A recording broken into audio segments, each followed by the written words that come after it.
ITIL।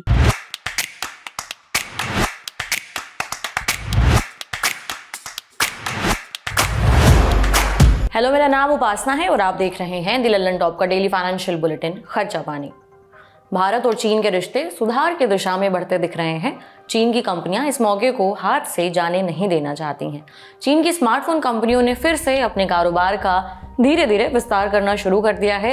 ये कंपनियां भारत में अपने मोबाइल के प्रमोशन में फिर से काफी पैसा खर्च कर रही हैं, डिस्ट्रीब्यूटर्स की नियुक्ति कर रही हैं। इसके अलावा ये कंपनियां भारत में मोबाइल बनाने वाले प्लांट्स में भी खूब पैसा खर्चा कर रही हैं। चीनी मोबाइल कंपनियों के अधिकारियों को लग रहा है कि सबसे बुरा दौर बीत चुका है। दरअसल जून 2020 में गलवान घाटी में हुई जोरदार झड़प के बाद भारत और चीन के रिश्तों में काफी खटास आई है। इसके बाद से भारत सरकार ने चीनी मोबाइल कंपनियों के खिलाफ काफी सख्त कार्रवाई की थी। सरकार ने चीनी कंपनियों पर टैक्स चोरी और मनी लॉन्ड्रिंग को लेकर गंभीर आरोप लगाए थे। इसके साथ ही चीनी कंपनियों के नए निवेश पर भी प्रतिबंध लगा दिया गया था। टैक्स चोरी करने वाले कुछ कंपनियों की संपत्तियों को जब्त किया गया और जिन कंपनियों पर एक्शन लिया गया उनमें ओप्पो, वीवो इंडिया और शाओमी जैसे नाम थे। चीन की इन स्मार्टफोन कंपनियों को भारत सरकार के राजस्व खुफिया निदेशालय यानी DRI ने टैक्स चोरी के आरोप में कई नोटिस भी भेजे थे। इसके बाद चीनी कंपनियों ने अपने मैन्युफैक्चरिंग प्लांट्स को भारत से निकालकर दूसरे देशों में शिफ्ट करने तक की धमकी दी थी। उस वक्त चीनी सरकार की मदद से छपने वाले न्यूज़पेपर ग्लोबल टाइम्स ने अपनी एक रिपोर्ट में लिखा था कि अगर भारत सरकार ने चीनी कंपनियों के खिलाफ अपने रुख में बदलाव नहीं किया तो वो दिन दूर नहीं जब चीन की कंपनियां भारत से अपने मोबाइल फैक्ट्रियां बांग्लादेश या वियतनाम जैसे देशों में शिफ्ट कर देंगी। हालांकि चीनी कंपनियां दुनिया के सबसे बड़े मोबाइल मार्केट वाले भारत को आज तक अलविदा नहीं कह पाई और इन्हें सरकार के नियम कायदों का पालन करने के लिए मजबूर होना पड़ा। अब जब भारत और चीन के बीच तनाव घटा है, चीनी मोबाइल कंपनियां मसलन OnePlus, शाओमी, वीवो, ओप्पो जैसे फिर से भारत में अपने प्रोडक्ट्स की मार्केटिंग पर खूब पैसा खर्च कर रही हैं। ये कंपनियां बड़ी तादाद में होर्डिंग्स लगा रही हैं अपने मोबाइल की बिक्री बढ़ाने के लिए। भारत के अभिनेताओं और खिलाड़ियों को अपना ब्रांड एम्बेसडर बना रही हैं। भारत के कोने कोने में ये पहुंच बनाने के लिए ये कंपनियां अब सिर्फ ऑनलाइन बिक्री के भरोसे नहीं हैं। इन्होंने अपने डिस्ट्रीब्यूशन नेटवर्क का विस्तार छोटे शहरों में भी करना शुरू कर दिया है। मोबाइल उद्योग से जुड़े कई अधिकारियों ने इकोनॉमिक टाइम्स को बताया कि चीनी कंपनी OnePlus और शाओमी ने हाल ही में भारत के कुछ ब्लॉगर्स और रिटेल विक्रेताओं को चीन स्थित अपनी मोबाइल फैक्ट्रियों का दौरा कराया है। इन कंपनियों ने भारत में अपना निवेश बढ़ाने की बात कही है। शाओमी के chief marketing officer Anuj Sharma ने कहा कि भारत और चीन के बीच तनाव घटने से व्यापार को लेकर माहौल सुधरा है। वहीं दूसरी चीनी मोबाइल कंपनी OnePlus ने हाल ही में भारत में अपने बिजनेस को बढ़ाने के लिए 6,000 करोड़ रुपए के निवेश की घोषणा की है। वीवो ने ग्रेटर नोएडा में 170 एकड़ एरिया में स्मार्टफोन बनाने वाला प्लांट लगाया है। इस मोबाइल फैक्ट्री में कंपनी ने करीबन 3,000 करोड़ से ज्यादा का इन्वेस्टमेंट किया है। इस प्लांट में हर साल कंपनी 12 करोड़ मोबाइल फोन बना सकेगी। वहीं मोबाइल इंडस्ट्री के सूत्रों ने ET को बताया कि चीनी स्मार्टफोन कंपनियों के खिलाफ भारत सरकार के रुख में काफी बदलाव दिख रहा है। अब भारतीय अधिकारियों द्वारा जांचें धीमी हो गई हैं। इसके साथ ही भारत सरकार ने चाइनीज अधिकारियों के लिए वीजा प्रतिबंधों में भी ढील दी है। बता दें कि करीबन 2 साल पहले एक चाइनीज कंपनी के अंतरिम CEO को मनी लॉन्ड्रिंग मामले में गिरफ्तार किया गया था, जो फिलहाल जमानत पर बाहर है।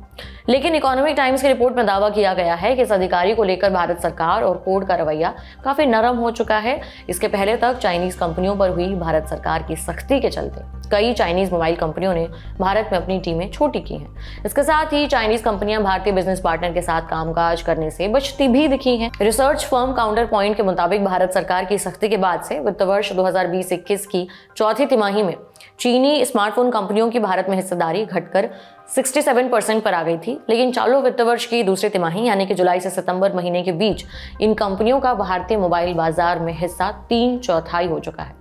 काउंटर पॉइंट का कहना है कि पहले चाइनीज मोबाइल कंपनियां भारत में अपने बजट स्मार्टफोन यानी कि 10-12 हज़ार के आसपास की कीमत वाले फोन बनाने तक ही सीमित थीं। लेकिन अब ये मोबाइल कंपनियां काफी महंगे स्मार्टफोन भारत में धड़ल्ले से बेच रही हैं। इस तरह से देखें तो चीन की मोबाइल कंपनियों के लिए भारत बहुत बड़ा मार्केट है, लेकिन जितना बड़ा मार्केट है उस लिहाज से चाइनीज कंपनियां भारत में अपना मोबाइल बनाने के जो संयंत्र हैं, प्लांट्स हैं, उनमें बहुत बड़ा निवेश नहीं कर रही हैं। इसकी कई वजहें हैं। न्यूज़ एजेंसी रॉयटर्स की एक रिपोर्ट कहती है इसी साल की शुरुआत में शाओमी इंडिया के प्रेसिडेंट मुरली कृष्णन बी ने भारत सरकार को एक लेटर भेजा था। इस लेटर में बताया गया है कि भारत में चाइनीज कंपोनेंट सप्लायर अपना प्लांट लगाने में हिचक रहे हैं।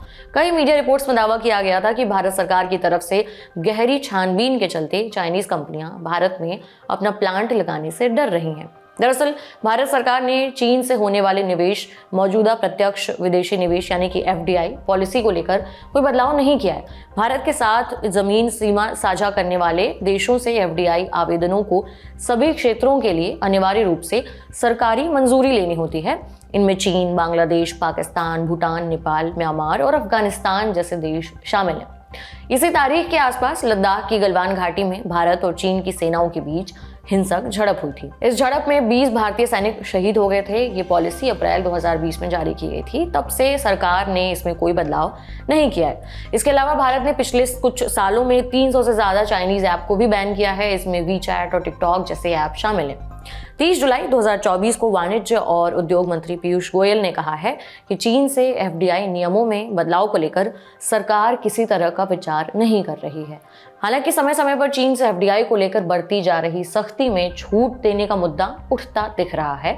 12 दिसंबर 2024 को समाचार एजेंसी PTI ने नीति आयोग के पूर्व चेयरमैन और 16वें वित्त आयोग के अध्यक्ष अरविंद पनगड़िया के हवाले से बताया कि भारत को भी अमेरिका और जर्मनी जैसे अन्य विकसित देशों की तरह चीन से निवेश के लिए खुला रहना चाहिए। हालांकि डिफेंस सेक्टर जैसे कुछ क्षेत्रों में चीनी निवेश से बचना चाहिए। बता दें कि कुछ साल पहले चीनी car company great wall motor ने भारत में करीबन 10,000 करोड़ के निवेश का प्रस्ताव रखा था, लेकिन भारत सरकार ने इसे मंजूरी नहीं दी। इसके अलावा दुनिया की सबसे बड़ी इलेक्ट्रिक कार कंपनी BYD भी भारत में करीब इतना निवेश करने के लिए उतावली थी, लेकिन सरकार ने इस कंपनी को भी अनुमति नहीं दी। इन वजहों से भारत को चीन से बहुत कम FDI हासिल हुआ है, लेकिन दोनों देशों के बीच जो ट्रेड है वो काफी गुना बढ़ गया है। 2023-24 में भारत और चीन के बीच करीबन 9,66,000 करोड़ रुपए का ट्रेड हुआ था। इस तरह से चीन भारत का सबसे बड़ा व्यापारिक साझेदार बनकर उभरा है।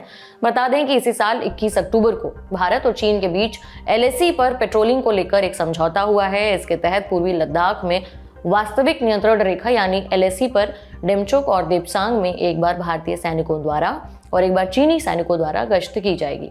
इस बात की पुष्टि हाल ही में विदेश मंत्री S जयशंकर ने भी की थी। संसद के मौजूदा शीतकालीन सत्र में विदेश मंत्री ने बताया था कि LAC पर अब हालात बेहतर हैं। आज के बुलेटिन में इतना ही और जाते जाते एक जरूरी सूचना, इंदौर में फिर होने वाला है इंदौर का त्योहार यानी कि सोशो कल्चरल फेस्ट लिटचौक। 20, 21 और 22 दिसंबर को इंदौर के गांधी हॉल में जुटेंगी देश भर की कला, साहित्य, राजनीति, पत्रकारिता, संगीत, सिनेमा और खेल समेत तमाम क्षेत्रों की हस्तियां। सुबह 10 बजे से लेकर रात 10:30 बजे तक जमेगा ये जमावड़ा। आप भी पहुंचिए। यही बुलेटिन आपको कैसा लगा ये लिखा था आपके लिए हमारे साथी प्रदीप यादव ने। अपनी राय, फीडबैक जो भी है कमेंट बॉक्स में जरूर दें।